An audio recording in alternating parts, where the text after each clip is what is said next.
Buenos días, mi nombre es Pablo Andrea Sánchez. En el presente video vamos a hablar sobre el análisis gravimétrico, los métodos gravimétricos que existen y algunos ejemplos. Bien, en primer lugar, la gravimetría no es más que la formación y crecimiento de precipitados y cristales. Esta formación de precipitados y cristales resulta que es demasiado importante en la química analítica, ya que a veces nosotros debemos cuantificar ciertas sustancias que normalmente están diluidas en el agua, por ejemplo los compuestos orgánicos, contaminantes de pesticidas, metales pesados, etc. Y dado que están diluidos, se dificulta su cuantificación. Entonces tenemos que recurrir a un método o unos métodos que permita extraer estas sustancias de manera adecuada. Para ello surgen los métodos gravimétricos. Estos métodos se basan en la formación de un precipitado insoluble o en la pérdida de masa de una sustancia debido a un proceso químico o físico. Los métodos gravimétricos se consideran precisos y confiables, ya que la medición de la masa es una propiedad fundamental y se puede realizar con alta precisión. Algunas generalidades de estos métodos gravimétricos: en primer lugar, como ya mencioné anteriormente, se consideran técnicas de referencia debido a su alta precisión y exactitud. Estos métodos se basan en la formación de un precipitado estable y bien definido a partir de la reacción química entre el analito y un reactivo. Por ejemplo, tenemos el ion plata, que reacciona con el ion cloruro para producir el precipitado, el sólido de cloruro de plata. La masa de este precipitado formado se mide y se relaciona con la cantidad de analito presente en la muestra. Es muy importante asegurar una completa precipitación, una filtración y un secado adecuados para obtener resultados precisos. Existen diferentes tipos de métodos gravimétricos. Encontramos la gravimetría de precipitación o precipitación gravimétrica, la gravimetría de volatilización o volatilización gravimétrica, la electrogravimetría y las gravimetrías indirectas. Aquí encontramos algunas de las que mencioné anteriormente. Iniciando con la gravimetría por precipitación, esta se basa en la formación de un precipitado mediante una reacción química con el fin de separar los iones presentes en la solución. Entonces, en estas gravimetrías tenemos dos agentes: el agente precipitado, que son las sustancias sólidas que se forman, se deben poder filtrar y lavar, y su composición debe ser conocida. También tenemos el agente precipitante, que es el responsable de que algo líquido se vuelva sólido. De este debe ser específico y selectivo con el analito. Entonces, tenemos un ejemplo que nos dice determinar el contenido de calcio en el agua. En esta técnica se agrega exceso de ácido oxálico a una disolución acuosa de una muestra. Luego se agrega amoníaco, el cual neutraliza el ácido y provoca esencialmente que todo el calcio en la muestra se precipite como oxalato de calcio. Aquí lo podemos ver. Bueno, aquí ha ocurrido todo este proceso, se enfría, se pesa y se calculan los pesos por diferencias. Pero bueno, entonces aquí tenemos el ácido oxálico, el amoníaco, nos produce iones amonio y iones oxalato. Bueno, resulta que estos iones oxalatos se encuentran con el calcio que está disuelto en el agua y forman un compuesto que se llama oxalato de calcio. Este oxalato de calcio es un sólido, pero lo que nos interesa analizar es el óxido de calcio, no el oxalato de calcio. Entonces, digamos que intentamos quitar estos carbonos de aquí. Esta muestra, este sólido, se lleva, se calienta y obtenemos entonces el óxido de calcio, el dióxido de carbono y el monóxido de carbono. Aquí entonces mm, obtenemos nuestro precipitado y mediante este óxido de calcio podemos analizar qué es lo que nos interesa. Este es el analito de interés: ver el contenido de calcio en el agua. Aquí encontramos otro ejemplo que nos dice una muestra de 0.5231 gramos que contiene cloruro me da un precipitado de cloruro de plata que pesa 0.1156 gramos. ¿Cuál es el porcentaje de cloruro en la muestra?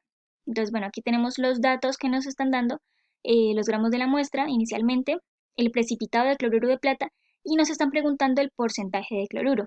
Aquí debemos tener en cuenta la reacción eh, que hay. Entonces tenemos el cloruro en una muestra. Inicialmente no sabemos qué contiene, solo que tiene cloruro, y nos da un precipitado de cloruro de plata. Entonces aquí se nos introduce un nuevo concepto que es el factor gravimétrico. El factor gravimétrico se puede definir como el peso de una sustancia deseada equivalente al peso unitario de una sustancia dada. En este caso, entonces nuestra sustancia deseada es el cloruro, ya que queremos conocer el porcentaje de cloruro en la muestra. Entonces decimos que la sustancia dada es el cloruro de plata. En esta cantidad de cloruro de plata, que es una mol, que pesa 143.32 gramos, en esta cantidad hay 35.45 gramos de cloruro. Por lo tanto, el factor gravimétrico sería de 0.247. Entonces, teniendo este factor gravimétrico, podemos hallar el porcentaje de cloruro en la muestra. Para hallar el porcentaje sabemos que son los gramos del producto, el producto vendría siendo el precipitado, por el factor gravimétrico, que es el que acabamos de calcular, sobre los gramos de la muestra, que aquí me lo están dando, por 100. Entonces reemplazamos los valores y hallamos que el porcentaje de cloruro en la muestra es de 5.46%. Continuando con otro método gravimétrico, encontramos la gravimetría por volatilización. Este consiste en separar los componentes de la mezcla por calentamiento o a través de su descomposición química. Esto hace que se separe cualquier compuesto volátil, lo que resulta en un cambio de masa, que posteriormente se puede medir. Entonces, el proceso en este método gravimétrico es que el analito se volatiliza sometiendo la muestra a una temperatura dada. Tenemos dos métodos, el método indirecto y el método directo. Por el indirecto, se calcula la masa del producto volatilizado por diferencia, es decir, tenemos la masa de la muestra al inicio y le restamos la masa de la muestra al final. Entonces, el resultado será el analito volatilizado. Por el método directo, tenemos el producto volátil, que es el analito, se recoge sobre una sustancia absorbente y se pesa directamente.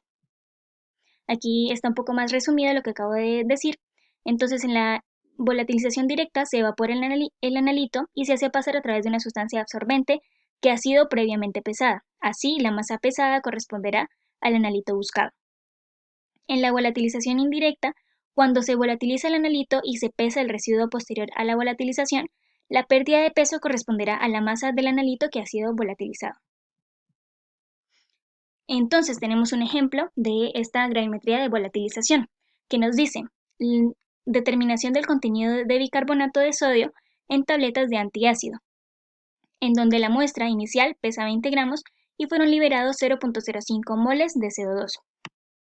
Entonces aquí tenemos, digamos que se pesan estas tabletas de antiácido y se disuelven estas tabletas en agua destilada en un matraz aforado y se mezcla bien para que nos quede una distribución homogénea. Entonces, el bicarbonato de sodio reacciona con el ácido clorhídrico para producir dióxido de carbono, agua y cloruro de sodio, así como se ve en esta reacción. Listo, entonces tenemos los 0.05 moles que nos dice el problema que fueron liberados por, aquí tenemos en cuenta la relación estequiométrica de la reacción. Entonces, por una mol que se libera de dióxido de carbono se necesitan 2 moles de bicarbonato de sodio y una mol del bicarbonato pesa 106 gramos. Entonces, calculamos y deducimos que en la muestra hay 10.6 gramos de bicarbonato. Con estos gramos se calcula el porcentaje, ubicamos los gramos del bicarbonato de sodio dividido sobre los 20 gramos del total de la muestra por 100% y nos da que en las tabletas de antiácido hay un 53% de bicarbonato de sodio. Otro método gravimétrico es la electrogravimetría.